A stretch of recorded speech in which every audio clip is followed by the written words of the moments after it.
Madam ఇప్పుడు చాలామంది అంటే ఈ పెళ్ళైన 30 సంవత్సరాలకో, 20 సంవత్సరాలకో, లేకుంటే ఓ 15 సంవత్సరాలకో థర్డ్ పర్సన్ రావడం స్టార్ట్ అయితుంది. ఎందుకు బయట వ్యక్తులకి ఇటు భార్య అయినా, భర్త అయినా అట్రాక్ట్ అవుతున్నారు? ఇక్కడ ఒకటే నేను, నీకు పెళ్ళయింది, ఒక 3 మంత్స్, 3 ఇయర్స్, 5 ఇయర్స్ చాలా చక్కగా ఉన్నారు. ప్లస్ ఈ లోపల బిజీ అయిపోయారు.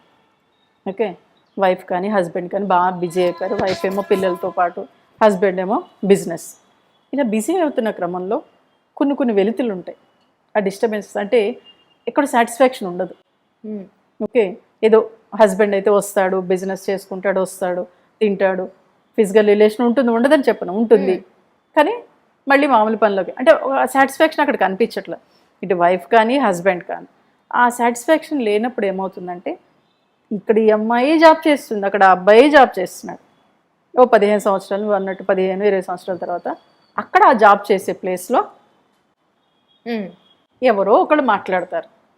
అప్పుడు మైండ్ యాక్టివ్ ఫ్రీ అవుతుంది. తనకి ఇక్కడ సాటిస్ఫాక్షన్ లేనిది అక్కడ సాటిస్ఫై అయిపోయాడు. అమ్మో చాలా బాగా మాట్లాడుతున్నాడు, చాలా బాగా మాట్లాడుతుంది, అమ్మ నేను ఇంతకాలం ఇది కోల్పోయాను కదా అని మెల్లగా మాట్లాడు, ప్రేమ అంతా అక్కడ దొరుకుతుంది. మెల్లగా మాట్లాడగలుగుతారు. ఎందుకంటే ఇంటికి వచ్చినట్టు కలిసిపోతారు కదా, అంటే అది మర్చిపోతారు పాపం ఇద్దరును. అరే నేను నా భార్యతో ఇలా మాట్లాడాలి, నా హస్బెండ్తో ఇలా మాట్లాడాలి, ఇద్దరు మర్చిపోతారు అన్నమాట. ఫ్యామిలీ వీళ్ళని చదివించాలి, వీళ్ళని ముందుకు తీసుకెళ్ళాలి, అతని సంపాదన ఇదే. అక్కడ వాళ్ళు అలా మాట్లాడేటప్పటికి చాలా హ్యాపీగా అనిపిస్తుంది మైండ్. ఇది ఎందుకు చెప్తున్నానంటే, ఒకసారి అతను 55 ఇయర్స్ అతను వచ్చాడు. అంటే వాళ్ళ ఆఫీస్లో ఒక అమ్మాయి 30 ఇయర్సే ఉంటే ఆ అమ్మాయి మాట్లాడే విధానం కానీ అది కానీ చాలా హ్యాపీ, అంటే మైండ్ చాలా యాక్టివ్ అయిపోయేది అతనికి. అందుకు నేను ఈ అమ్మాయి లవ్ చేస్తున్నట్టున్నాను, అందుకే నాకు ఇంత హ్యాపీగా ఉంది, ఈ అమ్మాయి తోడు కావాలి అని పాపం అలాగే కంటిన్యూ చేస్తుంది. కానీ ఆఫీస్లో భయం మాట, ఆ ఏజ్ వచ్చింది కదా, ఎవరేమనుకుంటారో ఎవరేమంటారో అని. కానీ అప్పుడప్పుడు మాటలు కలపటం చేయటం అది చేస్తూ ఉండేవాడు. ఆ అమ్మాయి కాస్త కానీ చాలా స్ట్రాంగ్గా ఉండేది. మాట్లాడుతుంటే జనరల్ ఒకసారి అరే నా భార్య దగ్గర ఉండని ఎంజాయ్మెంట్ ఈ అమ్మాయి దగ్గర ఉంటుందేమో అని అనుకున్నాడు. మాటలు కలుపుతున్న క్రమంలో ఆ అమ్మాయి కూడా కాస్త ఇతనితో బాగా మాట్లాడడం, లవ్లీగా మాట్లాడడం తోటి అట్రాక్ట్ అయ్యి ఫిజికల్ రిలేషన్ పెట్టుకుందాం అనే ఆలోచన. కానీ అనుకున్నాడు, ఒక రకమైన భయం వచ్చేసింది. భయం వచ్చి అప్పుడు నా దగ్గరికి రావడం జరిగింది. అంటే తను కూడా బయట పడ్డాలి అనే ఆలోచన వచ్చింది. ప్లస్ ఒక ఫ్యామిలీ కల్చర్ నుంచి పక్కకి వెళ్తున్న నా పిల్లలు కూడా సర్టెన్ ఏజ్ వచ్చింది కదా అనే భయంతోనే నా దగ్గరికి వచ్చాడు. మళ్ళీ ఎక్కడ ఫ్యామిలీ డిస్టర్బ్ అయిపోతుందో అని చెప్పి అప్పుడు నేను చెప్పాను, సార్ ఇది మీ ఆలోచనలు, అంటే మీ వైఫ్తో మీరు సరిగ్గా లేకపోవటం, కమ్యూనికేషన్ సరిగ్గా లేకపోవడం, ఫిజికల్ రిలేషన్ ఉంటుంది కానీ అది కూడా హ్యాపీగా లేకపోవటం వల్ల మీకు ఈ ఫ్యాంటసీస్ వస్తున్నాయి. మీరు మీ వైఫ్తో ఫ్రీగా ఉంటే, లేదు మేడం నేను తనకి చెప్పలేకపోతున్నాను అని. సరే తను తీసుకురండి అన్నప్పుడు తను తీసుకొచ్చాక ఒక 6 మంత్స్కి సెటెడ్. ఆవిడ కూడా ఏంటంటే సర్టెన్ ఏజ్ వచ్చింది కదండి, ఇప్పుడు అవసరమా అంది. అంటే ఆవిడ ఆలోచన కూడా నేను అన్నా ఒకటే, మేడం ఎంత ఏజ్ వచ్చినా కానీ వైఫ్ అండ్ హస్బెండ్ ఎప్పుడు టీన్ వాళ్ళే. నిజమా మేడం? నిజం, మీరు చూడండి అది కోల్పోతున్నారు. పిల్లలు వచ్చారు, పిల్లలు ఏంటి ఒక సర్టెన్ ఏజే, తర్వాత వాళ్ళు పెళ్లి లేకపోతే వాళ్ళు వెళ్ళిపోతారు, తర్వాత లైఫ్ లాంగ్ ఉండేది మీరిద్దరే. కానీ ఈ లోపల ఇదంతా కోల్పోతున్నట్టే కదా. అంటే తర్వాత ఆవిడ 1 ఇయర్ తర్వాత ఒక మాట అంది, మేడం మీరు చెప్పకపోతే నేను ఇంత ఎంజాయ్మెంట్ కోల్పోయేదాన్ని. అంటే ఇది ఎలా ఉంటుంది, లేడీస్లో పూర్వ నుంచి ఉంది, సర్టెన్ పిల్లలు పుట్టేసాక ఇంకేం హస్బెండ్తో సరిగ్గా ఉంటాంలే అని. చాలామంది లేడీస్ అలాగే, చదువుకున్న వాళ్ళు కూడా ఎందుకు హస్బెండ్తో సరిగ్గా ఉండటమే, ఇంకా అవసరం లేదు అని ఎప్పుడన్నా అన్నా సరే, ఇప్పుడు నాకు ఇంట్రెస్ట్ లేదు అనే వేలో మాట్లాడేస్తారు. కానీ అది అవసరం కదా. మనం భోజనం ఎలా తింటున్నాం, రోజు ఎలా కార్యక్రమాలు చేసుకుంటున్నాం, ఒక వైఫ్ అండ్ హస్బెండ్ మరింత అద్భుతంగా, మరింత అందంగా, మరింత యాక్టివ్గా ఉండడానికి వాళ్ళిద్దరి మధ్యన ఫిజికల్ రిలేషన్, కమ్యూనికేషన్ చాలా అవసరం. అది మర్చిపోబట్టే వీళ్ళిద్దరి మధ్యన సమస్యలు పెరిగిపోయి 40 ఇయర్స్ 50 ఇయర్స్ వచ్చినప్పుడు డివోర్స్కి వెళ్ళిపోతున్నాం. కాబట్టి ఎప్పుడు మీరు టీన్ వాళ్ళే, ఎప్పుడు మీరు వైఫ్ అండ్ హస్బెండే, బయట వాళ్ళు కాదు.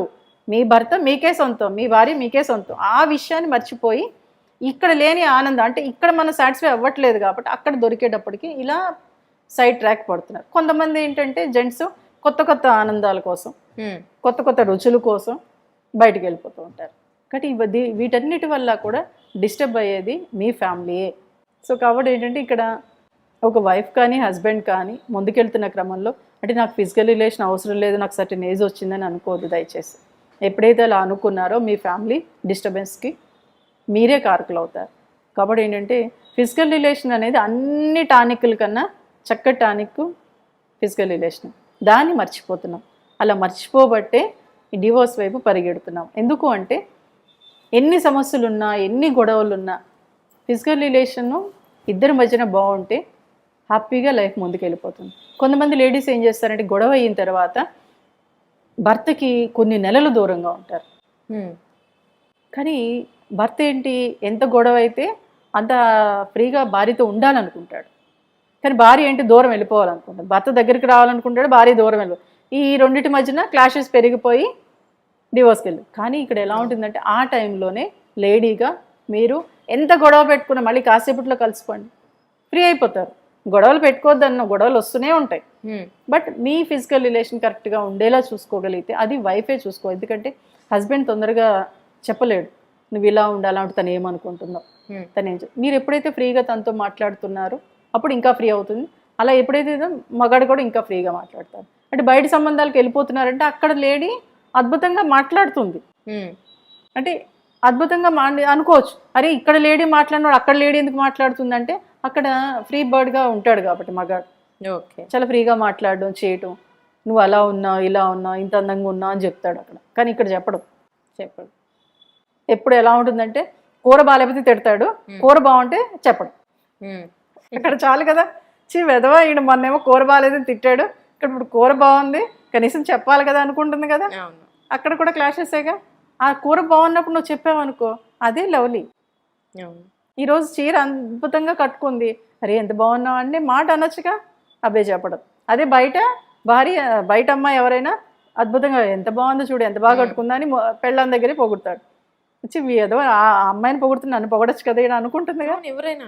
అదే అమ్మాయి అబ్బాయిని చేస్తే అది ఓకే. కాబట్టి నా భార్య నేను పొగిడితే నువ్వే కదా, నీ భార్యే కదా, నువ్వు పొగిడితే నీకే పోయింది. పొగుడురా బాబు, ప్రతి చిన్న విషయానికి ఇచ్చే. ఆ కూర దగ్గర కానివ్వండి, తను తయారైనప్పుడు కానివ్వండి, లేకపోతే కిచెన్లో వంట చేస్తున్నప్పుడు కానివ్వండి, కిచెన్లో వంట చేస్తుంటే ఎంత అద్భుతంగా నువ్వు అని ఒక చిన్న మాటే. ఆ చిన్న మాటను నువ్వు వండడానికి ఎందుకు ఫీల్ అయిపోతావు? పూర్వం ఉండేది ఇదంతా. అప్పుడు అనేవారు నానమ్మలు అమ్మమ్మలు, వెళ్ళరా నీది ఆవిడ దగ్గరికి పోరా, లేకపోతే ఒరే ఏమే మీ ఆయన స్నానం చేస్తున్నాడు వెళ్ళి వీపు రుద్దు, ఇలా అనేవారు. కానీ ఇప్పుడు అవి లేవు. ఇప్పుడు ఈగోస్, నువ్వు టవల్ ఇమ్మన్నా సరే నువ్వు తీసుకోపో అంటుంది. అది చిన్న చిన్న ఆనందాలు కావాలని అప్పట్లో చేసేవారు. పెళ్ళైన కొత్తలో కూడా ఎవరిని సబ్బు తీసేయటం, టవల్ పెట్టుకుని టవల్ తీసేయటం, మీ ఆయన మర్చిపోయినట్టున్నాడే వెళ్ళి ఇవ్వవే అనేవారు. అంటే వాళ్ళిద్దరి మధ్యన సరస సల్లాపాలు బాగుంటాయనే వేలో అలా చేసేవారు. కానీ ఇప్పుడు ఏమున్నాయి సినిమాల్లో తప్ప. నిజ జీవితంలో కూడా చేయండి, అది రియల్. కానీ రియల్ జీవితంలో చేస్తే అది నటనైనా కానీ అది తర్వాత క్రమంలో నిజం అయిపోతుంది, ఫ్రీ అయిపోతారు ఇద్దరు. అంటే చిన్న చిన్న విషయాలు, ఆఫీస్ నుంచి వచ్చిన వెంటనే ఓ భుజం టచ్ చేసి బాగుందా ఈరోజు, బాగా జరిగిందా నీ ఆఫీస్లో వర్క్ అంతా అని ఒక చిన్న మాట చెప్పు. అలాగే భర్త ఇంటికి రాగానే నువ్వు ముందు వచ్చేసావు అనుకో, వాటర్ తాగుతారా, ఒక గ్లాస్ కాఫీ తాగినా ఇద్దరు తాగుదామా, అసలు ఇద్దరు కూర్చొని కాఫీ తాగే ఇదే మర్చిపోయారు. అవును, ఆ మార్నింగ్ లేస్తారు పరుగులే ఉరుకులు పరుగులే, మళ్ళీ వస్తారు పడుకుంటారు, లేదా టీవీయో సెల్ ఫోన్ చూసుకుంటారు, తింటారు పడుకుంటారు. ఎవరంతే ఎవరికి వాళ్ళే యమునా తీరన్నట్టు ఉంటున్నారు. కాదు, మనందరం కలిసి ఈరోజు సంపాదిస్తున్నాం. ఇప్పుడు 20 సంవత్సరాలు ఉన్నాయి, ఇప్పుడు బాగా సంపాదిస్తున్నాం, ఇప్పుడు ఎవరికి వారే ఉంటున్నారు. 50 సంవత్సరాలు వచ్చాక నీకు బోల్డ్ డబ్బు ఉంది, ఎంజాయ్ చేయగలవా? లేదు కదా. కాబట్టి ఎప్పటిదప్పుడే ఈరోజు ఎంజాయ్మెంట్ ఈ రోజే, రేపటి ఏమో మరి రేపు ఎలా ఉంటాం మనకు తెలియదుగా. సో కాబట్టి వైఫ్ అండ్ హస్బెండ్ అన్నాక చిన్న చిన్న అలకలు ఉంటాయి, అల్లరి ఉంటుంది, అన్నీ ఉంటాయి, సరసాలు ఉంటాయి. వాటన్నిటిని ఎంజాయ్ చేయండి. మీరు ఎప్పుడైతే మీరు ఇద్దరు ఎంజాయ్ చేయగలిగారో మరింత అద్భుతంగా ఉండగలుగుతారు. ఏ సమస్య వచ్చినా తట్టుకొని నిలబడగలిగే పిల్లర్స్ మీరే, ఆ కెపాసిటీ మీకు ఉంది. బట్ ఫిజికల్ రిలేషన్ మర్చిపోవద్దు, దాన్ని దూరం పెట్టద్దు ఎవరైనా కానీ. అలా ఎప్పుడైతే ఉన్నారో మీ ఫ్యామిలీ బాగుంటుంది. మీ ఫ్యామిలీయే కాదు, ఆటోమేటిక్గా మీ చుట్టూ ఉన్న సమాజం కూడా బాగుంటుంది.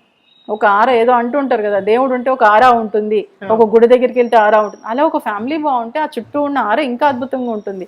మిమ్మల్ని చూసి ఇంకో 10 మంది నేర్చుకుంటారు, మీ ఫ్రెండ్సే నేర్చుకుంటారు, వీళ్ళిద్దరు గొడవలు పెట్టుకుని ఎంత హ్యాపీగా ఉంటారు అని. అలా ఉండడానికి ట్రై చేయండి. ఎప్పుడైతే ట్రై చేస్తారో సమస్యల్ని మీకు మీరుగా అనలైజ్ చేసుకొని పరిష్కరించుకునే కెపాసిటీ వస్తుంది. సమస్య ఎక్కడైనా ఉంటుంది, కాబట్టి సమస్యలు ముఖ్యం కాదు, మనం ఎలా ఉంటున్నాం, మనం ఎలా ప్రవర్తిస్తున్నాం అనేది చూసుకున్నప్పుడు మీరిద్దరూ కూడా డివోర్స్ వరకు పరిగెట్టరు, అలాగే 10 మందికి మోటివేట్ చేయగలుగుతారు, 10 మందికి స్ఫూర్తినిస్తారు.